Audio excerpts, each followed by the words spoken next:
Salve Maria, viva Cristo Rei! Nós do Centro Dom Bosco estamos gravando este vídeo para fazer um importante alerta para você que é pai, mãe e se preocupa com a educação de seus filhos. No último dia 11 de novembro, o STF havia pautado o julgamento da ADI 5668, ajuizada pelo PSOL no tribunal, e que tinha por finalidade tornar inconstitucional qualquer defesa do cidadão comum contra a imposição da ideologia de gênero nas escolas.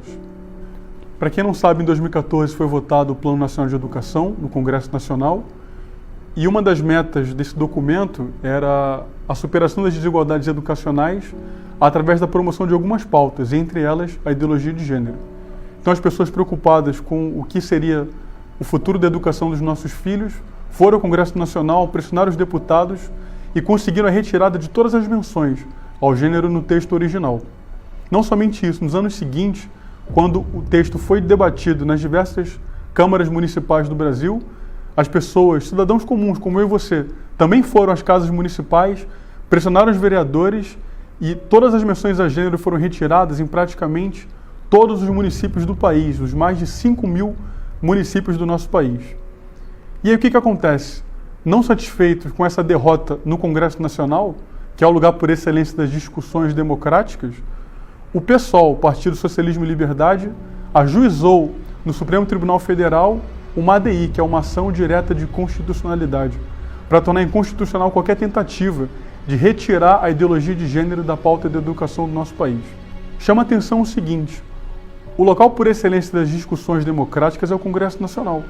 Por que o pessoal não tenta forçar a sua agenda contra a família no Congresso? Por que ele corre para o STF? Porque qualquer deputado ou senador que defendesse uma pauta manifestamente contra a vida e contra a família, como é a pauta da ideologia de gênero, jamais seria eleito. Então, como eles são minoria no Congresso, eles correm para o Supremo Tribunal Federal. A pessoa mais atenta já deve ter percebido que o STF não é o lugar para se discutir uma lei. As leis se discutem no Poder Legislativo, no Congresso Nacional, não no Supremo Tribunal Federal, que deveria ser a guarda da Constituição. Acontece que os ministros do Supremo no Brasil não se comportam desse modo. No último dia 5 de novembro, o ministro Luiz Fux, atual presidente do Supremo Tribunal Federal, se reuniu com alguns parlamentares e se comprometeu a retirar a ADI 5668 de pauta. Mas retirar de pauta não é a mesma coisa que arquivar.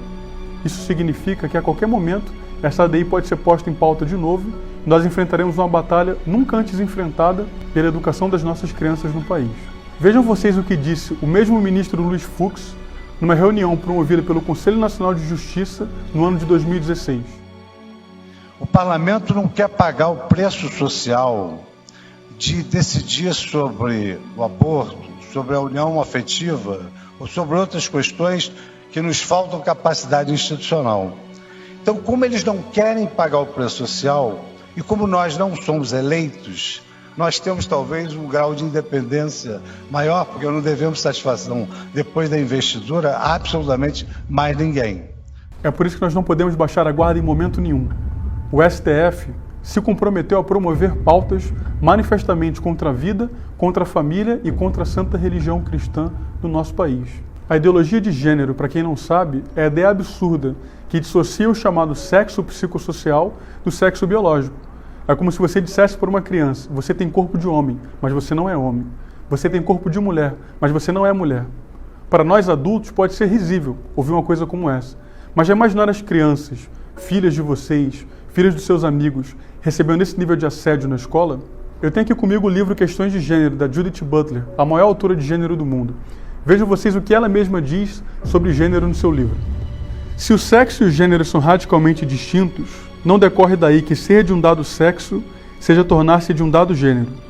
Em outras palavras, a categoria de mulher não é necessariamente a construção cultural do corpo feminino, e homem não precisa necessariamente interpretar os corpos masculinos. É por essas e outras que nós não podemos baixar a guarda em momento nenhum quando o assunto é a educação dos nossos filhos. Vejam vocês outro exemplo. Eu tenho aqui agora comigo uma nota publicada pelo Colégio Franco Brasileiro, um dos colégios mais tradicionais do país, sobre a adoção do gênero neutro nos ambientes formais e informais de aprendizagem. A neutralização de gênero gramatical consiste em um conjunto de operações linguísticas voltadas tanto ao enfrentamento do machismo e do sexismo no discurso, quanto à inclusão de pessoas não identificadas com o sistema binário de gênero, ou seja, pessoas que não se identificam nem como homem, nem como mulher. É dizer que os alunos homens não serão chamados de alunos e as alunas mulheres não serão chamadas de alunas, mas todos, indiscriminadamente, serão chamadas de alunes ou alguma coisa do tipo. O que é que se pretende com isso? Onde é que essa agenda vai terminar? Eles começam neutralizando a gramática. Será que vão também neutralizar o banheiro, as roupas e tudo mais? Pai, mãe, professor, você que se preocupa com a educação de seus filhos, ou nos levantamos e combatemos esse terrível mal, ou perderemos para sempre os nossos filhos para esses ideólogos. Recordemos as palavras do Papa Leão XIII, dirigidas aos cristãos do mundo inteiro. Nós, católicos, nascemos para o combate. Demos, pois, combate a este terrível mal. Viva Cristo Rei!